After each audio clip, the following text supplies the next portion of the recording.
Good morning, and thank you for having me in Le Havre today.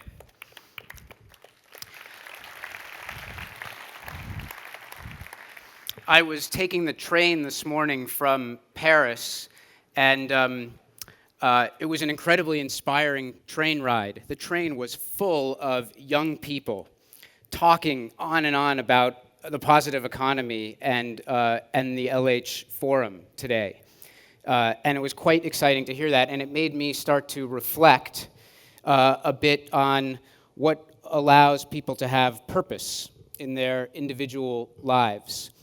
And it made me reflect on an experience that I was lucky enough to have in France 27 years ago. You're lucky in life if you find one or two mentors who help you find a sense of purpose. And 27 years ago, as a high school student, I came to Paris as an exchange student and lived with a French family. And unlike maybe some exchange programs, this turned out to be a lifelong conversation with my French father. He was a fighter pilot in the French Air Force, and his name was Roger Mathieu. And he had this incredibly deep ethical sense of purpose. For him, service meant helping to build a great society in France and advancing the ideals of France, of liberty and equality and fraternity around the world. And it's only in this most recent generation that young people find that they have an opportunity to serve not just through government or not just through the NGO sector, but that there's an opportunity to serve through business that has a greater purpose than simply making profits. And I'm incredibly grateful for that early formative experience of meeting Roger. Actually, last summer, I was able to bring my two young sons to Paris to meet their French grandfather. It was a very emotional experience. I recently had a conversation with another Frenchman, a journalist, to talk about what we do at B-Lab, the NGO that I'm one of the co-founders of. And this journalist, being an American, I was a little bit intimidated about speaking to a French journalist, very intellectual journalist, and so I went into a long discourse about Descartes and Rousseau and maybe even BHL and their views on a positive economy. And ironically, after just a minute or two, this journalist interrupted me. And he said, Mr. Kassoy, actually he said, Monsieur Kassoy, could you please just get to the point? As your American journalist would say, don't bury the lead. So the headline that I'd like to talk to you about today is about a transformation that we see taking place in society all over the world. And that transformation is a systemic change, and it is the evolution of capitalism. It's the evolution of capitalism from a 20th century model of capitalism, which, as Jacques Attali just said, is all about maximizing shareholder value. That's the only objective.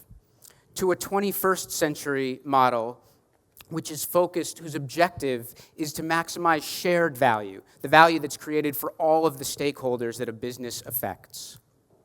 So Jacques Attali talked about Milton Friedman. Milton Friedman was an American economist, and he famously had this line in the 1970s that the social responsibility of business is to make profits, to maximize profits for shareholders. And that's what happened with capitalism. It created incredible wealth for a few, but failed to create opportunity for many in the last 50 years. In that short-term effort to maximize wealth, incredible external costs were placed on society and on the environment that continue to have negative implications. Milton Friedman would be totally baffled by the transformation in the economy that's taking place right in front of our eyes. He would be totally baffled, I think, to see so many businesses who believe that they have a purpose beyond simply making profit, that they have a purpose to make wealth to create wealth for all of their stakeholders. Now, this is The idea of an evolution of capitalism is sort of an audacious idea, even if it, in some ways, was the original idea of capitalism. And the question is, why now? Well, I think there are several reasons that are worth talking about. The first is that the institutions that we have traditionally looked to address all of our greatest challenges, while incredibly important, simply can't take care of the task on their own. Government budgets, we all know, are incredibly constrained. The NGO sector has a challenge in attracting capital and talent to scale. And so we need other answers. The second reason is that whether we like it or don't like it, business has become the most powerful force on the planet. It dominates almost every sector of our lives. In most countries, business is the largest proportion of GDP. And so business can either be part of the problem, and we saw that in 2008, or business can be part of the solution. And our view is that we must harness the power of business to solve our greatest social and environmental problems. The great news is that this is already happening. So in the US, where I come from, there is already a tremendous market that has developed in the positive economy. All of the important components of a marketplace exist. There are 60 million consumers who say they want to make their purchasing decisions from companies who reflect their values. There's over $2.5 trillion of investment capital, which invests through a values lens, meaning that there's something at work in their investment decisions other than simply profit. And maybe most importantly, there are more than 100,000 businesses in the US who self-identify as having a purpose beyond profit in their businesses. The numbers globally can only be dramatically higher. The challenge is to accelerate that transformation of the economy, to create more of those businesses, because these businesses, unlike traditional businesses, are actually creating value for all of their stakeholders. Now, make no mistake, these businesses are for profit. This is not about the NGO sector. What I'm talking about is for-profit businesses, and these are businesses that are highly competitive, but they're competing not just to be, like in the 20th century, best in the world, they're competing to be best for the world. We call those businesses B corporations. Certified B corporations, the B stands for the benefit, at least in English, that's created for all of society through these businesses. And the B helps us tell the difference between good companies and just good marketing. And this has become incredibly important because with a big market of consumers and investors who care about the impact that businesses are having, there is a tremendous tide of greenwashing. You can't open a magazine without finding an ad for any company, it doesn't matter what they do, that has windmills and solar panels and lots of green. And so this is what helps you tell the difference between a good company and just that good marketing. B corporations have a great deal of substance and rigor to them. So in order to be a B corporation, a company has to meet a higher standard of social and environmental impact, transparency, and accountability. They measure what matters, the impact of the business on all of its stakeholders. The second thing that B corporations do is they legally obligate themselves by changing their corporate articles to include language that requires them to consider when they're making decisions, requires them to consider the interests of their stakeholders. And that totally changes the conversation in the boardroom and in the office. We like to say that these B corporations and all of the stakeholders who are supporting them and the larger community of businesses who are just like them are leading a global movement. I won't even try to pronounce it in French, but it's a global movement to redefine success in business.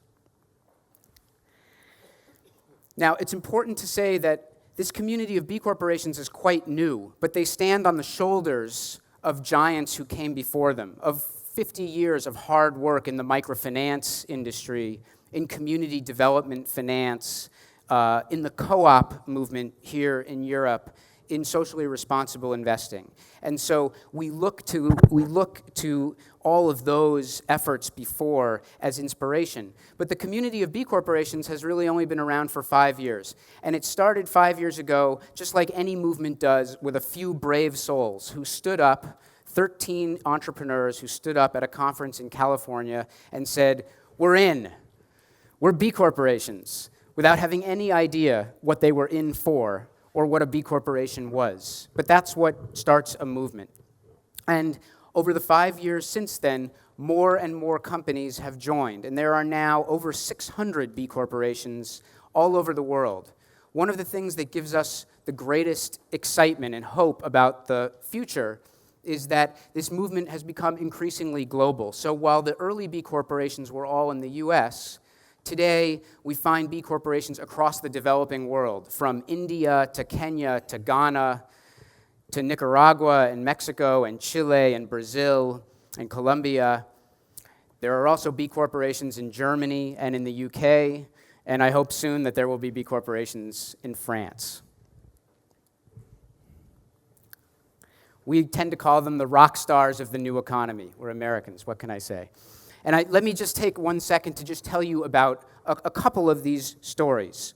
Better World Books is a company, it's an online bookseller. But as they've grown rapidly, they've also been able to give millions of books away to children in the developing world, and they've been able to provide a large percentage of their profits to literacy programs. Sustainable Harvest is the largest importer of fair trade coffee in the United States. And as they've grown rapidly over the last few years, they've been able to increase the income of hundreds of thousands of farmers and farmer co-ops in the emerging markets. Revolution Foods makes healthy, locally produced school lunches in the US for children in many communities around the country who otherwise would have unhealthy food to eat. And as they've grown rapidly, again, they've been able to serve over 30 million healthy and locally produced foods, and in the process started to change local agricultural systems as well. The great thing about each of those stories is that there are only 3 stories, and there are 600 more just like them, and thousands of more coming, inspiring businesses who are changing the world through their businesses. The catch is that stories can't sustain a movement. Movements need institutions in order to sustain them over the long term, and make no mistake, this will be a very long-term movement to transform our economy. And so we at B-Lab spend a lot of our time working on much more boring stuff. There's no fancy pictures, there's no cool graphics to describe the hard work of creating rating systems to help channel capital to high-impact businesses, or to create a new corporate form called a benefit corporation that has higher standards of social and environmental impact. And speaking of standards, there are now 7,000 companies around the world that use the standards that we developed for B Corps for their own purposes to measure and improve their own impact. So we have a market and a movement, and we're starting to build the critical institutions that we need in order to transform capitalism, and all of those things come together, we believe, to create an historic opportunity to build a new sector of the economy. And if we get it right, it's a new sector of the economy that will provide economic opportunity for all, that will provide great places to work with meaning for everyone, that will restore the environment and rebuild local living economies, and maybe even that will alleviate poverty. There's only one other problem. Systems change takes a very long time. It will take a long time to transform an economy. And that brings up, I think, a great story about things that take a long time to build. There's a story about Cathedral Building, and it's a story that's very appropriate here in the greatest cathedral building country in the world. Many of the great cathedrals took centuries to build, It took, I think, nearly 200 years to build Notre Dame in Paris. And artisans would come from all over the world with their skills and their tools to help build these beautiful cathedrals. Most of them knew that they would never see the finished product of their work. Some of them might have had a vision of what it would look like when it was finished, but most of them just knew that they were contributing their individual skills to a collective effort to build something beautiful, something with meaning, something that would be lasting, something that would be permanent. They might have been poor, they might have had only one skill, but all of them knew that as individuals, they were change makers. The Evolution of Capitalism is a great story. It will only be a true story if all of us as individuals, in each of the roles that we play in our lives, are change makers in the same way. And we have great flexibility today in a way that those artisans never did. We can bring so many things to the table as individuals because all of us play roles as consumers, as investors, as workers, as entrepreneurs, as stewards of our environment, as members of our communities. And so in each of those roles, we have an incredible capacity to build this cathedral together. And to borrow a line from Gandhi, we must all be the change we seek in the world. Thank you.